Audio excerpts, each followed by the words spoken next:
오늘 우리에게 주신 하나님의 말씀을 봉독합니다. 야고보서 5장 7절부터 11절까지 말씀입니다. 신약성경 376페이지 7절부터 11절까지 우리 함께 합독하겠습니다. 그러므로 형제들아, 주께서 강림하시기까지 길이 참으라. 보라, 농부가 땅에서 나는 귀한 열매를 바라고 길이 참아 이른 비와 늦은 비를 기다리나니 마음을 굳건하게 하라. 주의 강림이 가까우니라. 형제들아, 서로 원망하지 말라. 그리하여야 심판을 면하리라. 보라, 심판주가 문 밖에 서 계시니라. 형제들아, 주의 이름으로 말한 선지자들을 고난과 오래 참음의 본으로 삼으라. 보라, 인내하는 자를 우리가 복되다 하나니 너희가 욥의 인내를 들었고 주께서 주신 결말을 보았거니와 주는 가장 자비하시고 긍휼히 여기시는 이시니라. 아멘. 하나님의 말씀입니다. 오늘도 하나님의 말씀에 은혜 받으시고 새 힘을 얻으시고 승리하시기를 주의 이름으로 축원합니다. 오늘 길이 참으라라고 하는 그런 제목으로 야고보서 시리즈 16번째 시간을 진행하도록 하겠습니다. 하나님의 은혜가 가득한 이 시간이 되기를 바랍니다. 지난주에 우리 교회 한 성도님하고 대화를 나누는데 아내에 대해서 좀 컴플레인 비슷하게 하는 겁니다.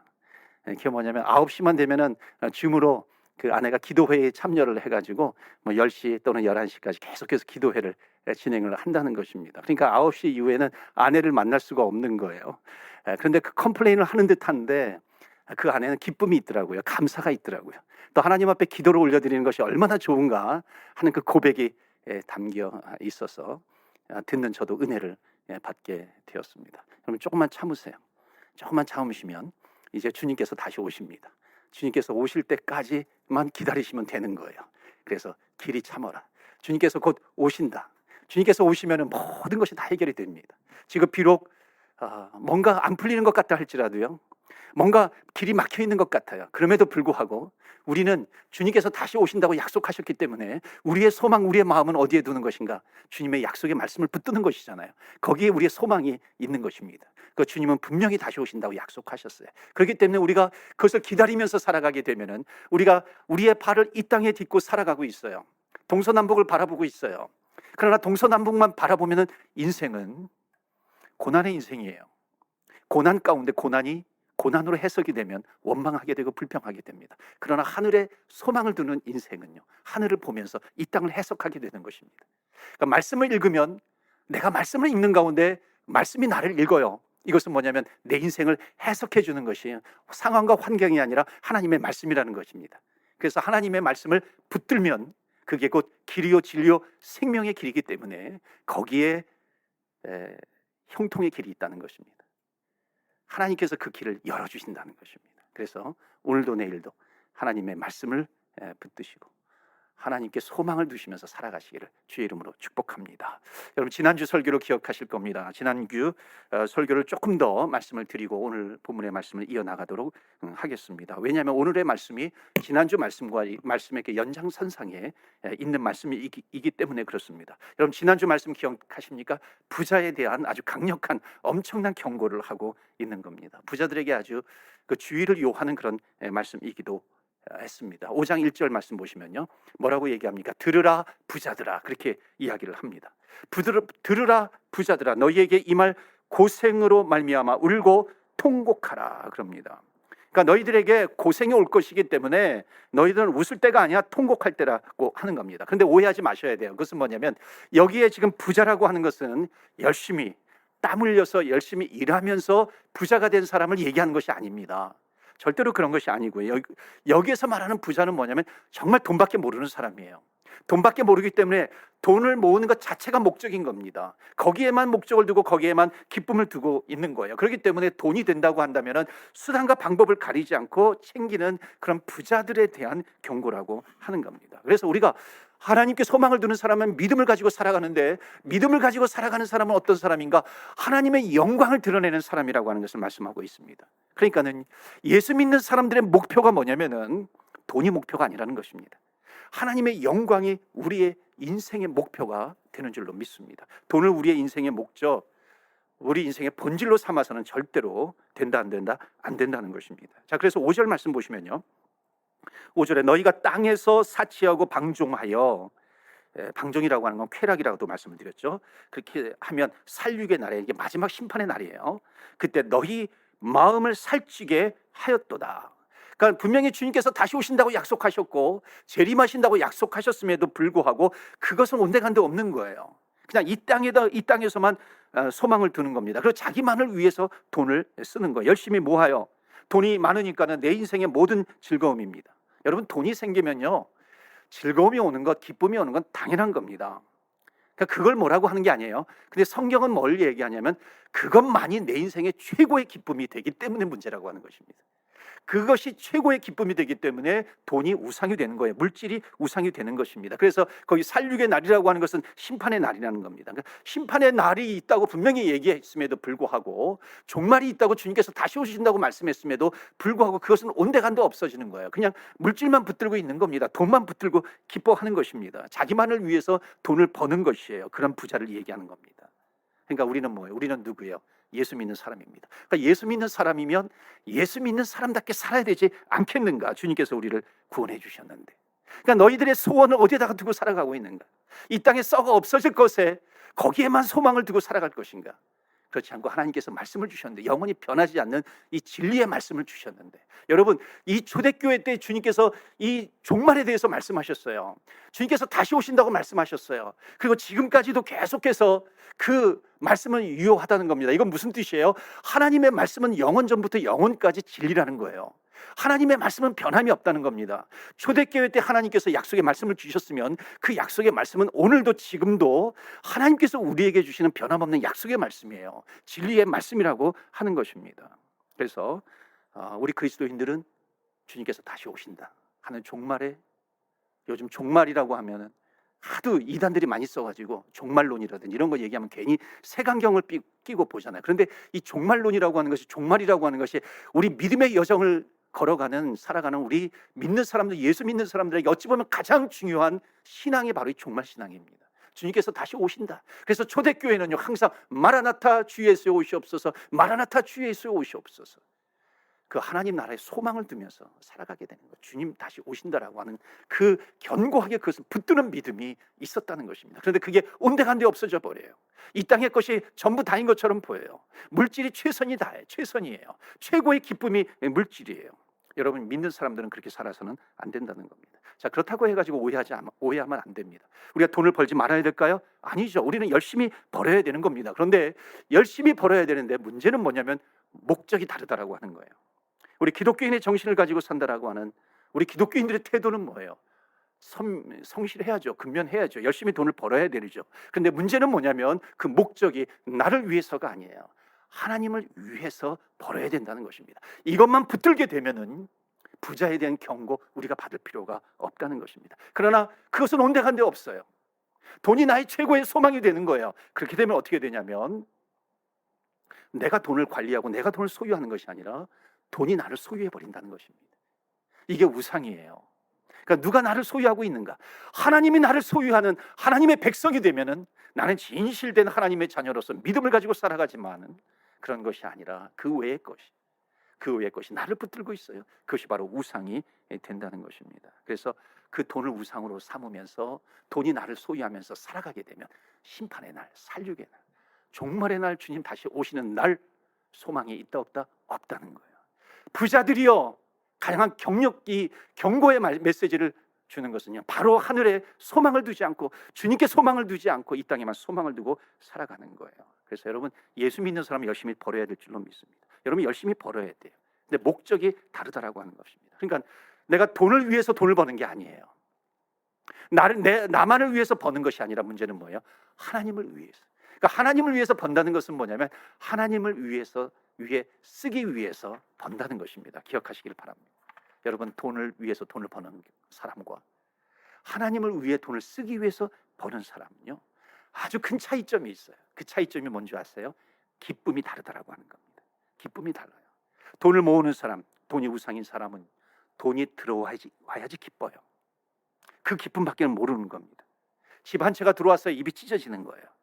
여러분, 이게 나쁜 건 아니에요. 그런데 문제는 뭐냐면 그것만이 나의 최고의 기쁨이 되는 것, 이것이 문제가 되는 것입니다. 여러분, 집을 사는데 집값이 올라요? 기분 좋죠? 기쁘죠? 이건 자연스러운 기쁨입니다. 그런데 성경이 말씀하고 있는 것은 뭐냐면은 그 기쁨만이 내 인생의 유일한 기쁨이 되는 것, 그것이 문제라고 하는 것입니다. 그것만이 내 인생의 최고의 기쁨이 되면은 그것은 우상이 되는 것입니다. 그래서 여러분, 우상 숭배는 하나님이 전혀 절대적으로 싫어하는 것이 바로 무엇이에요? 우상 숭배예요. 그래서 뭐라고까지 얘기합니까? 우상 숭배, 그것은 간음이라고 얘기하는 거예요. 너희들은 영적인 간음을 저질렀다가, 너희가 나를 사랑해야 되는데 나보다도 더 사랑하는 것이 있구나. 물질만을 사랑하는 것. 여러분, 이것은 간음이라고 얘기합니다. 저는 청년들에게 청년들이 있는 가족, 또 부모님들에게 이렇게 도전을 주기도 했어요. 여러분, 걱정하지 마세요.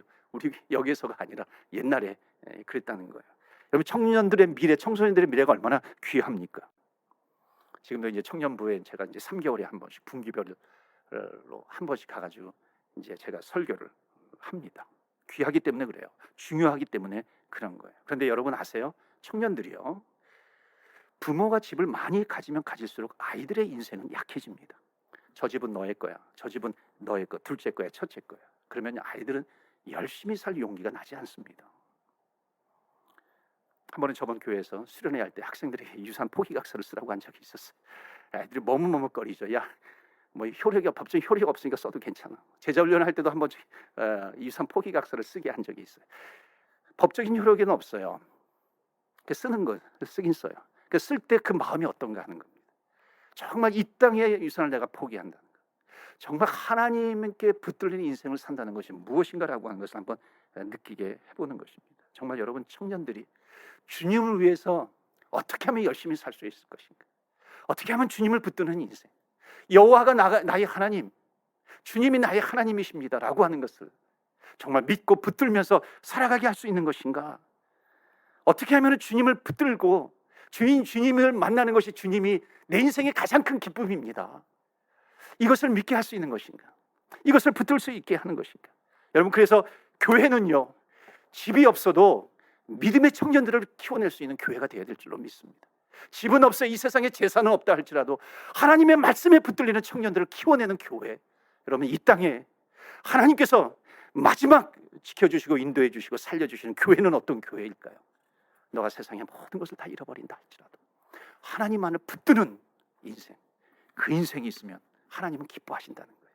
왜? 그 인생이 있으면은 그 인생이 바울이 되고 그 인생이 베드로가 되고요, 그 인생이 욥과 같은 인생이 되어서 하나님의 나라 확장을 위해서, 하나님의 소원, 예수 그리스도의 명령, 성령님의 목적, 이것을 위해서 귀하게 쓰임받는 인생이 된다는 것입니다. 그래서 야고보서 5장은요, 그래서 말씀하고 있는 거예요. 돈을 벌기 위해서 돈을 벌지 마라 라고 하는 거예요. 돈이 우리를 소유해버린다는 것이죠. 우리가 돈을 관리해야지 돈이 우리를 관리하면 안 된다는 것입니다. 여러분, 돈을 위해 사는 사람과 하나님을 위해서 버는 사람의 중요한 차이점이 뭐예요? 인생의 목적 자체가 다른 거예요. 그래서 여러분, 열심히 벌어서 하나님을 위해서 열심히 쓰는 저와 여러분이 되시기를 바랍니다. 그 교회가 되기를 바라요. 그 인생을 하나님께서 정말 기뻐하시는 그런 인생이 된다는 것입니다. 이 말씀이 오늘 본문의 말씀 야고보서 5장 7절, 8절, 9절 계속 연결되는 그런 말씀이에요. 자, 7절 말씀 보실까요? 7절 보시면, 그러므로 형제들아, 주께서 강림하시기까지 길이 참으라. 길이 참으라. 보라, 농부가 땅에서 나는 귀한 열매를 바라고 길이 참아 이른 비와 늦은 비를 기다리나니. 여러분, 뭐라 그래요? 길이 참으라 그래. Be patient. 오늘 말씀의 제목입니다. 길이 참으라. 길이 참으라라고 하는 거, 인내하라, 기다리라라고 하는 겁니다. 그런데 누가 길이 참을 수 있어요? 누가 인내할 수 있어요? 누가 오래 참을 수 있어요?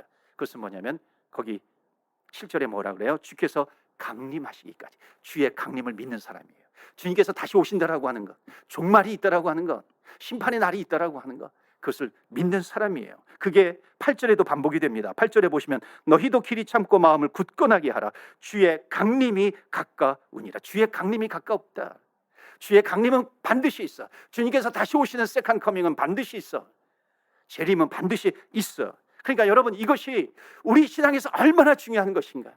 그래서 아까도 말씀드렸지만 초대교회에서 마라나타, 주 예수여 오시옵소서, 주 예수여 오시옵소서. 주님을 위해서 주님께 소망을 두면서 살아가는 것입니다. 그런 사람은 인내하게 되는 거예요. 기다리게 되는 것입니다. 여러분, 길이 참고 인내하고 하늘나라에 소망을 두고 주님께서 다시 오신다라고 하는 이 굳건한 믿음, 여기에서 흔들리지 않고 끝까지 주님 오시는 것을 믿고 길이 참으며 인내하며 승리하시기를 바랍니다. 여러분, 우리 한국 민족은요, 원래 길이 참을 잘 참는 사람이에요. 우리 한국 민족의, 여러분 뭐 무슨 고조선 설화라든지 이런 것 통해서도 한민족의 특징이 나오잖아요. 한민족의 특징은 뭐냐면 기다림이에요. 기다림의 민족입니다. 오래 참는 것이 우리 한국 사람들은 잘 참았어요. 언어 자체도요, 우리 한국 사람들은 기다림의 언어가 많아요. 여러분, 시간을 말하는 그 언어도 보면, 단어도 보면 우리 한국 사람은 어떻게 얘기하냐면 저녁 무렵, 뭐 해질 무렵, 해질 때, 뭐 저녁 무렵 이런 단어를 많이 썼거든요. 그러면요, 온 타임이 아니잖아요. 그러면 마냥 기다리는 거예요. 이 기다림에 익숙한 민족이 바로 우리 민족입니다. 내가 저녁 때쯤 갈게, 해질 때쯤 갈게. 그래 그때 와. 그러면 그때까지 계속해서 기다리는 거예요. 이제 나오나 저제 나오나. 뭐 늦게 와도 문제가 없어요. 왜냐하면은 시간의 타임이라고 하는 것이 굉장히 넉넉합니다. 왜 그러냐면 기다릴 수 있는 민족이기 때문에 그런 겁니다. 여러분, 농경 문화가 익숙한 민족은요, 기다림에 익숙해요. 왜냐하면 씨 뿌리고 기다려야 되거든요. 기다리지 않으면 다 없어져 버리죠. 열매를 맺지 못하는 겁니다. 그렇기 때문에 농경 문화는 기다림에 익숙한 그런 문화이기도 합니다. 뭐 밭 메고 돌아오는 어머니 할머니를 기다리는 거죠. 또 뭐 소를 팔려 장터에 가가지고 장에 가가지고 소를 팔고 돌아오는 아버지 할아버지를 기다리는 거죠. 끝까지 기다리는 겁니다. 한국 사람들은 잘 기다려요. 남자친구가 군대 가면은 3년 동안 기다려야 되잖아요. 기다림에 익숙한 민족이 우리 한민족이에요. 다 기다리는 겁니다. 그런데 어느 순간에 기다림이 우리 민족의 정서였는데, 우리 국민적인 이 기다림의 정서가 어느 순간부터 바뀌어버려요. 빨리빨리로 바뀌어버립니다. 놀라운 것은요, 이 빨리빨리라고 하는 것이 저는 그냥 새마을 운동 때 뭐 아침 일찍 일어나자 이래서 우리 빨리빨리라고 하는 정서로 바뀐 줄 알았는데 그게 아니더라고요. 이미 오래전에 1890년대에 이미 해외 선교사님들이 우리 한국에 왔잖아요. 조선 땅에 왔을 때 이미 그 일기에 보면은 한국 사람들의 빨리빨리라고 하는 단어가 거기 나와요. 한국 사람들은 빨리빨리라는 단어를 참 많이 쓴다. 식당에 가면은 아줌마 여기 뭐 공깃밥 2그릇 빨리빨리, 그게 벌써 이 1800년대 후반에 선교사님들의 일기 가운데 나오는 거예요. 아니, 어떻게 기다릴 수 있는 민족이었는데 어느 순간에 그렇게 빨리빨리가 되었는가? 여러분, 전쟁을 많이 하는 나라예요. 무조건 전쟁을 많이 하는 나라가 아니라 전쟁을 침입하지 않고 침입을 받은 나라들은요, 성격이 굉장히 급해집니다. 왜냐하면 전쟁을 다른 민족이 쳐들어왔어요. 빨리 피신해야 되거든요. 빨리 짐을 꾸려야 돼요. 도망가야 돼요. 그렇기 때문에 자연스럽게 빨리빨리라고 하는 문화가 익숙해져요. 우리 한국 민족은요, 정말 유구한 역사라 그러잖아요. 그런데 얼마나 많은 외세의 침입을 받았어요. 외세의 침입을 받다 보니까는요, 빨리빨리 문화가 생기게 되는 겁니다. 빨리빨리 해치우는 거예요.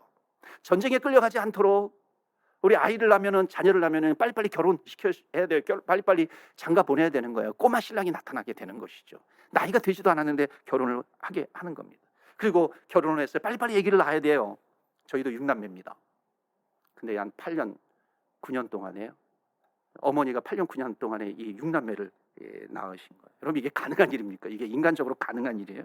그런데 우리 부모님들이 그것을 해내더라고 하는 겁니다.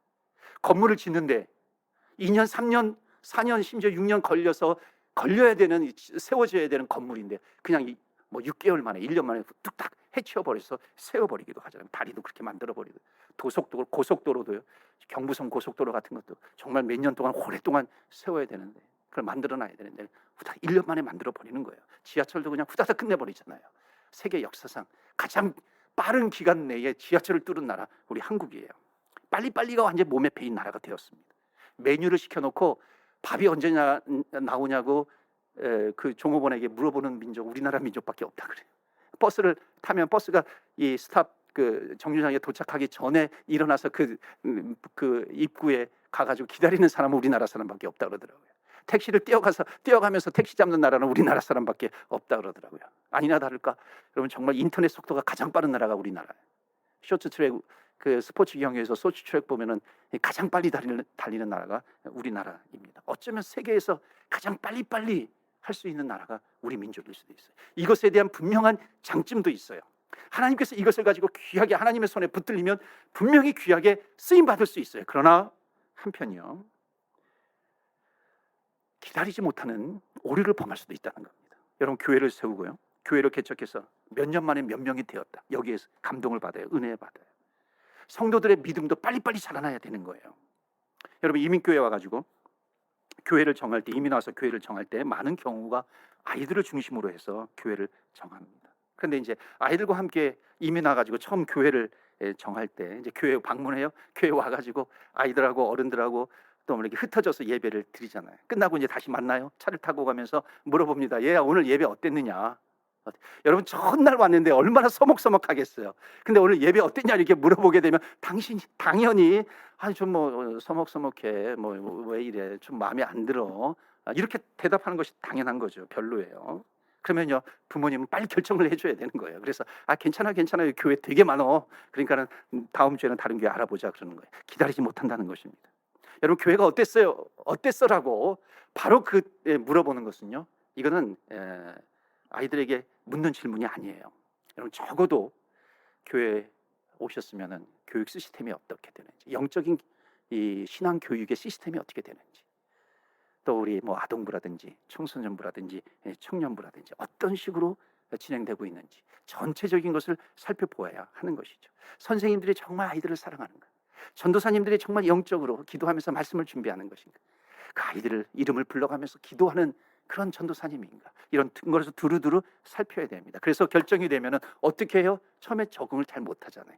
적응이 잘 될 때까지 기다려줘야 되는 것이죠.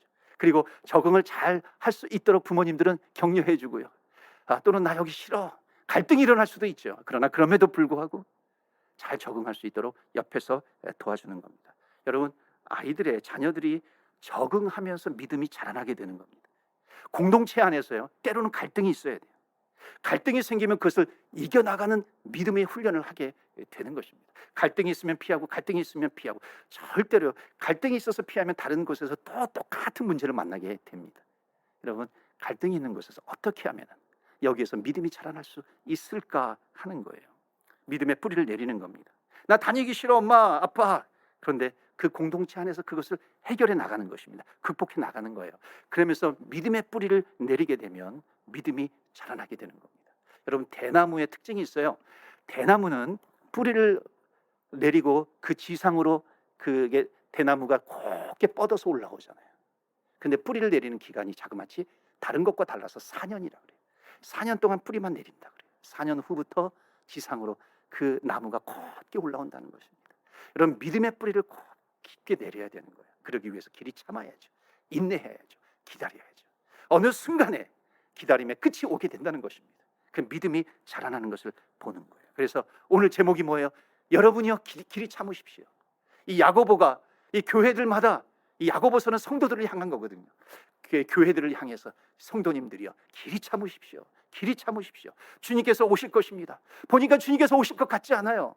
그럼에도 불구하고 길이 참으십시오. 주님은 반드시 다시 오십니다. 여러분, 왜 길이 참으라 그래요? 여러분, 주님 오실 때까지 좋은 일만 있으면 길이 참으라는 말 하지 않을 거예요. 주님께서 오시는 그날까지 길이 참지 못하는 어려움이 있어요. 갈등이 있어요. 문제를 만나게 돼요. 때로는 폭풍이 불어요. 바람이 불어요. 흔들릴 수밖에 없는 그런 상황을 만나게 돼요. 내 힘으로는 절대 이것이 극복이 안 돼요.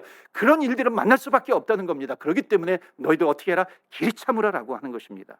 그러니까 여러분, 신앙생활을 할 때 좋은 것만 보면서 신앙생활하는 것이 잘하는 신앙생활이 절대 아닙니다. 여러분, 교회 다닌다고 해가지고 좋은 것만 보는 것이 절대 아닙니다. 그렇지 않아요. 만약에 신앙생활을 하는 가운데요, 좋은 것만 보게 된다면요, 성경은 분명히 너희들 길이 참으라 그렇게 말하지 않을 거예요. 너희들은 신앙을 즐겨라, 신앙을 즐겨라, 아마 그렇게 말했을 겁니다. 그러나 성경은 신앙을 즐겨라, 좋은 일만 일때 절대 그렇게 말하지 않아요. 길이 참으라라고 하는 겁니다. 여러분, 참아야 될 때가 있다는 거예요. 믿음 생활이라고 하는 것은 인내해야 될 때가 있는 것이에요. 때로는 갈등이 있어요. 컨플릭트, 부딪힘이 있어요. 그러나 그럴 때에 그것은 이상한 게 아니라고 하는 거예요. 그럴 때 우리의 정말 믿음 생활의 진가가 나타나게 되는 것입니다. 그러기 위해서 어떻게 해요? 길이 참으라. 근데 길이 참으라라고 하는 것의 비결은 무엇인가? 주님께서 다시 오신다는 겁니다. 종말이 있다는 거예요. 그것을 바라보면서 길이 참으라 말씀하고 있는 것입니다. 사랑하는 성도 여러분, 우리가 주님 길이 참으면서 우리에게 맡겨주신 일들에 대해서 충성하고 순종하는 것입니다. 여러분, 충성하다 보면은요, 충성도 하다 보면 아부가 되고, 그런 말이 있잖아요. 충성도 하다 보면 아부가 되고, 아부도 죽을 때까지 하면 충성이 된다는 겁니다. 여러분, 누가 교회 와서 열심히 해보세요. 열심히 하면 사람들이 그럴 수 있어요. 아, 뭐 사람들에게 잘 보이려고 그러는구나. 무슨 뭐 직분을 빨리 얻으려고 하는 거구나. 무슨 뭐 목사님에게 잘 보이려고 하는 거구나. 그래서 저렇게 지금 아부하는 거구나. 그럼에도 불구하고요, 죽을 때까지 한번 아부해 보세요. 그러면 사람들은 평가할 겁니다. 아, 저 사람 충성하는구나. 충성하는 자로 평가할 거예요. 그런데 여러분, 나는 그냥 뭐 자리도 보지 않고 사람도 보지 않고 순수하게 주님께서 맡겨주셨으니까 최선을 다해서 해요. 얼마나 좋은 거예요. 그런데 막 사람들이 쓰근쓰근거려요. 아, 저 사람 순수하지 못하다, 저 사람 아부하다, 이상한 거도 왜 저 사람 저렇게 열심을 내지? 이게 사람들 말이 들려요. 나는 그렇게 하지 않았는데. 그런데 그 말 때문에 만약 그만두게 되면은요, 정말 충성하는 줄 알았는데 안 알아주니까 금방 그만두는구나. 그러니까 충성도 오해하는 것입니다. 그러니까 진짜 충성도요, 하다가 말면 오해가 되고, 아무리 오해가 있어도 죽을 때까지 하면 진심이 되는 겁니다. 그것은 뭐예요? 끝까지 가야 된다는 것입니다. 오래오래 참으라는 거예요. 자, 오늘 본문의 말씀 보시면, 그래서 이제 마지막 정리합니다. 여러분, 길이 참으라라고 하는 것에 대해서 세 부류의 사람들을 예로 듭니다. 그러면서 길이 참는 것이 무엇인가, 인내가 무엇인가, 기다림이 무엇인가, 그것을 배우라고 하는 겁니다. 그게 누구예요? 농부에게 배워라, 선지자에게 배워라, 그리고 욥에게 배우라라고 하는 겁니다. 자, 여러분, 첫 번째로 농부에게 인내를 배우는 것은 너무 귀한 거예요. 오래 참는 것은 농부의 특징입니다. 그래서 7절 말씀 보실까요? 7절에 보시면, 그러므로 형제들아, 주께서 강림하시기까지 길이 참으라. 보라, 농부가 땅에서 나는 귀한 열매를 바라고 길이 참아 이른 비와 늦은 비를 기다리나니. 여러분, 길이 참으시길 바랍니다. 제가 6년 동안 농촌 목회하면서 배운 게 몇 가지가 있어요. 그 중에 하나가 농사의 법칙입니다. 농사의 법칙이 뭔지 아십니까? 씨를 심으면 반드시 열매를 맺게 되는데, 씨를 심고 열매를 맺을 때까지요, 별의별 일들이 그 사이에 다 일어난다는 것입니다. 가을에 수확을 거둬요. 근데 그 사이에 태풍이 불어요. 태풍이 불면 얼마나 긴장하겠어요? 그런데 농부들의 마음은 어떤 마음인지 아세요? 태풍이 불어와도, 세찬 바람이 불어와도 별로 걱정을 하지 않아요. 정말 지혜로운 농부는 그렇습니다. 어떻게 생각하냐면, 태풍도 불어와야 열매가 튼실해진다는 겁니다. 태풍을 견딜 수 있는 열매가 되어야 된다는 겁니다. 그 열매가 진짜 열매라고 하는 거예요. 바람이 불어요. 그때 뭐 집집마다 감나무들 많이 심었어요. 집집마다 감나무가 있어 바람이 불면 막 감이 뚜두둑 떨어지는 겁니다. 그럼 얼마나 아까워요. 뭐 익기도 전에 막 떨어지는 것 같아요. 뭐라고 얘기하는 줄 아세요? 그래도 바람이 불어야 떨어질 건 떨어지고 남을 건 남는다 그러는 거예요. 여기에 농부의 인내가 있어요.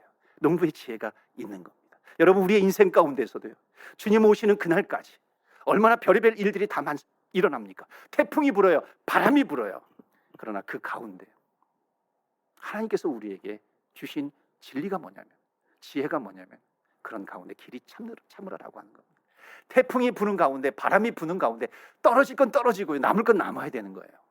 정말 만날 사람 만나고요, 헤어질 사람 헤어지게 되는 것이고요, 내가 버릴 것 버리게 되는 것이고요, 취할 것 취하게 되는 그런 일들이 벌어지게 된다는 것입니다. 그러면서 점점 주님 앞에 가까이 나가는 거예요. 길이 참으라, 길이 참으라, 길이 참으라 말씀하고 있는 겁니다. 그러면서 견고해지는 거죠. 그래서 고린도전서 15장 58절 말씀해 보시면, 이게 다 종말에 대한 거거든요. 부활에 대한 말씀이거든요. 견고하며 흔들리지 말며 항상 주의 일에 더욱 힘쓰는 자들이 되라. 견고하게 만들지 못하는 그런 일들이 많이 일어난다는 거예요. 그러나 견고하며 흔들리지 말며 주의 일에 힘쓰는 자들이 되라. 그리하면 너희의 수고가 결단코 헛되지 않을 것이다. 주님께서 약속해 주신 말씀이에요. 그래서 농부에게 배우라, 농부에게 길이 참는 것을 배우라 말씀하고 있습니다. 두 번째로는요, 선지자에게 배우라는 거예요. 10절 말씀 보실까요? 10절에 보시면, 형제들아, 주의 이름으로 말한 선지자들을 고난과 오래 참음의 본으로 삼으라. 여러분, 선지자가 누구예요? 선지자는 누구냐면, 태어나서 죽을 때까지요, 하나님께 충성하면서 사는데, 그런데 문제는 뭐냐면 하나님께 충성해요, 하나님께 순종해요. 그런데 이 땅의 사람들에게 박수받지 못하는 사람들이 누구예요? 선지자라고 하는 거예요. 대표적으로 예레미야 선지자, 눈물의 선지자라고 부르죠. 하나님께서 말씀을 주셔서 심판의 메시지를 전합니다. 근데 사람들에게서 돌아오는 것은 뭐예요? 조롱이에요. 감옥에 갇히기도 해요. 이사야 선지자도 마찬가지예요. 에스겔 선지자도 마찬가지예요. 아내가 죽었지만 통곡하지 못해요. 뭐 옆으로 눕고 옆으로 며칠 눕고 또 좌로 며칠 이렇게 눕게 되고요. 정말 하나님 앞에 충성했는데 돌아오는 것은 뭐냐면 조롱이에요. 박수가 아니라고 하는 것입니다. 여러분, 그런 선지자에게 배우라는 거예요. 여러분, 주님의 일을 하는데 박수 받을 거 생각하면요, 박수가 없으면 지치는 겁니다. 박수가 없으면 그만두고 싶은 거예요. 하기가 싫어지는 겁니다. 그러니까 선지자들에게 배우라. 태어나서 죽을 때까지 하나님께서 기뻐하시는 그 일을 해나가다 보면, 하나님께 소망을 두고 길이 참으면서 그 일을 해나가다 보면, 히브리서 11장 말씀처럼 믿음 장이잖아요. 믿음의 선조들이 박수 쳐줄 것이다 하는 거예요. 믿음의 선조들이 인정해 주실 것이다. 저는 때로는 이 장례식을 집례하잖아요. 정말 그 감동적인 장례식을 만날 때가 있어요. 정말 이 세상에서는 변변치 않은 삶을 살았던 것 같아요. 그런데 죽어보니까요, 장례식을 치러보니까는 그 사람의 진가가 나타나는 거예요. 정말 많은 사람들로 하여금 저 사람은 진짜야, 저 사람은 진짜야, 많은 우레와 같은 박수 가운데 장례식을 거행하는 겁니다. 근데 여러분 기억하세요. 이것보다도 더 감동적인 장례식이 뭔지 아세요? 천국의 장례식입니다. 천국에서 우리를 맞이하는 거예요. 너희들이 세상에서는 비록 조롱과 세상에서는 너가 고난 가운데, 그러나 그 가운데 길이 참으면서 나에게 소망을 두면서 살아왔던 너의 인생, 정말 천국에서 박수받아 마땅한 그런 인생이다. 주님께서 칭찬해 주시는 것입니다. 그럼 세 번째로 욥에게서 배우라 그래요. 11절 말씀 보시겠습니다. 11절에 보면 보라, 인내하는 자를 우리가 복되다 하나니 너희가 욥의 인내를 들었고 주께서 주신 결말을 보았거니와 주는 가장 자비하시고 긍휼히 여기시는 이시니라. 아멘. 욥의 인내를 들었다는 거예요. 여러분, 욥이 어떤 인내를 가졌어요?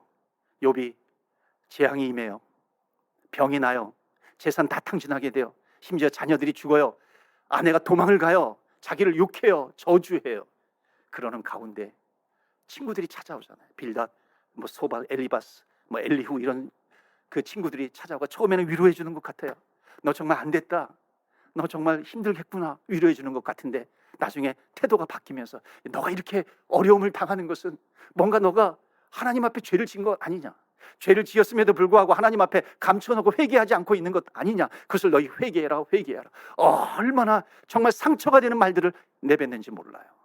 그런 말을 들었다 할지라도 욥은 어떻게 고백해요? 주신 자도 하나님, 취하신 자도 하나님, 하나님 찬송 받으셔요. 하나님 영광 받으시옵소서. 여러분, 우리가 이 세상을 살아가다가 길이 참는 인생은 어떤 인생인지 아십니까? 하늘에 소망을 두는 사람, 주님께서 다시 오실 것에 소망을 두면서 사는 사람은요, 어떤 사람들이 그 입술로 나에게 상처를 준다 할지라도, 세상이 뭐라고 떠들고요, 세상이 뭐라고 나에게 말을 한다 할지라도 내 귀는 거기에 두는 것이 아니라 하나님께 내 눈을 드는 거예요. 그래서 욥은 뭐라고 얘기하냐면, 내가 어둠의 고난의 터널을 지나갔을 때 내가 하나님에 대해서 귀로만 들어 싸우니 이제는 내가 눈으로 하나님을 보나이다, 눈으로 하나님을 봅니다 고백하는 것입니다. 그래서 주신 자도 하나님, 취하신 자도 하나님이십니다 하는 거예요. 여러분, 욥에게서 배우라는 것이에요. 욥에게서 배우는 믿음은 무엇이냐면, 여러분, 길이 참는 가운데 고난이 있어요. 근데 고난을 당하는데, 내 인생 가운데 고난을 당하는데 고난으로 내 인생을 해석하지 말라는 거예요. 고난 가운데 있는 나를, 내 인생, 나 중심으로 내 인생을 해석하지 말라는 것입니다. 여러분, 내 인생 중심으로, 고난 중심으로 내 인생을 해석하면은요, 원망이 나오는 겁니다. 고난이 와요. Why me? 왜 나에게 이런 일이 벌어졌는가? 원망해요. 주변을 원망해요. 부모를 원망하게 됩니다. 심지어 하나님을 원망하는 인생이 되는 거예요. 그러나 고난 가운데 내 인생을 고난으로 해석하는 것이 아니라, 고난 가운데 있는 내 인생, 나를 고난 가운데서 해석하는 것이 아니에요. 정말 하나님께 소망을 두는 사람은, 그 참 그리스도인은 어떻게 해석하는 줄 아세요? 고난 가운데 하나님 중심으로 해석하는 겁니다. 하나님 중심으로 그 인생을 해석하는 겁니다. 그래서 욥이 고난이 왔을 때 어떻게 해요? 고난이 내 인생 가운데 왔을 때 고난이 중심이 아니에요. 내가 중심이 아닌 거예요. 주신 자도 하나님, 취하신 자도 하나님. 그 인생 가운데 누가 중심이냐면 여호와 하나님께서 중심이 되는 겁니다. 그래서 인생의 참된 해석은 내 중심이 아니라, 고난 중심이 아니라 하나님 중심으로 해석해야 되는 거예요. 주님께서 나와 함께 하시기 때문에. 누가? 주님께서 다시 오신다라고 하는 거예요. 주님은 살아계시고 역사하시고 도우시는 하나님이라고 하는 그 하나님께 소망을 두는 사람에게 주시는 축복입니다. 이것이 바로 그리스도인답게 살아가는 것입니다. 제가 설교 가운데 지미 엘리엇을 아주 많이 반복해서 이야기하기도 하잖아요. 지미 엘리엇 정말 우수한 인재예요. 그런데 선교하러 갔다가 선교도 제대로 하지 못하고 창에 찔려서 죽습니다. 미국이 난리가 났었죠. 그 당시 정말 유능한 인재를 잃어버렸다. 이것은 지난번에 말씀을 드렸고요. 그 이후에 라이프 잡지에서 그 아내 엘리자베스 엘리엇을 찾아갑니다. 그러면서 마치 조롱하듯이 이 당신의 남편의 선교는 실패한 거 아닙니까? 당신의 남편의 인생은 실패한 인생 아니에요. 그때 엘리자베스 엘리엇이 뭐라고 얘기하는 줄 아십니까? 그때가 20대예요. 실패라니요. 내 남편의 인생은 절대 실패가 아닙니다. 내 남편은 끝까지 하나님의 말씀을 붙드는 인생이었어요. 여러분, 내 고난을요, 내 인생 중심으로 고난을 해석하게 되면 억울함이에요. 불평할 수밖에 없어요. 왜 나에게 이런 인생이 있는가? 그러나 하나님 중심으로 해석하게 되면 내 남편의 그 죽음은 순교가 되는 것입니다. 사랑하는 성도 여러분, 하나님의 영광을 드러내는 인생은 어떤 인생인가 하는 겁니다. 그리스도인답게 살아가는 것이 어떤 인생인가요? 그리스도인답게 멋지게 살아가는 인생은 어떤 인생이에요? 나 중심의 인생이 아니에요. 고난 중심의 인생이 아니에요. 여러분, 고난 중심의 인생은 불평이에요. 불순종이에요. 우리의 인생은 하나님 중심의 인생을 살아갈 줄로 믿습니다. 그러기 위해서 주님께서 약속하신 말씀을 붙드시고 중간에 어떤 일이 있다 할지라도 길이 참으시는 거예요. 인내하시고 기다리시는 겁니다. 그러므로 말미암아 믿음으로 두벅두벅 걸어가시는 저와 여러분의 인생이 되시기를 주의 이름으로 축원합니다. 아멘. 주님 다시 오실 때까지 내가 끝까지 이 길을 걸어가리라. 여러분, 주님 다시 오신다고 약속해 주셨어요. 그 사이에 얼마나 많은 일들이 일어납니까? 그래서 지금 성경은 뭐라고 말씀합니까? 길이 참으라, 인내하라, 기다리라 말씀하십니다. 여러분, 믿음은 오래 참는 거잖아요. 믿음은 인내하는 것이고 믿음은 기다리는 것이잖아요. 여러분, 사랑도 기다리는 것이잖아요. 사랑도 오래 참는 것이고 사랑도 기다리는 거예요. 인내하는 것입니다. 그래서 오늘 우리 이 시간에 말씀을 붙들고 기도합니다. 하나님, 정말 이 농부에게서, 선지자들에게서, 욥에게서 하나님 정말 말씀을 통해서 그들에게 배우라 그랬는데 하나님 그들의 인내, 그들의 오래 참음, 자비, 그것을 배울 수 있는 하나님 그 힘과 능력, 그 지혜 저희들에게 허락하여 주셔서 주님 오시는 그날까지 끝까지 믿음으로 걸어가게 하여 주시옵소서. 그 길이 승리의 길인 줄 믿습니다. 우리 다 같이 기도할 때 우리 결단하면서 한번 기도합시다. 주여, 주의 이름 부르면서 우리 함께 기도하며 나아갑니다. 주여, 주여.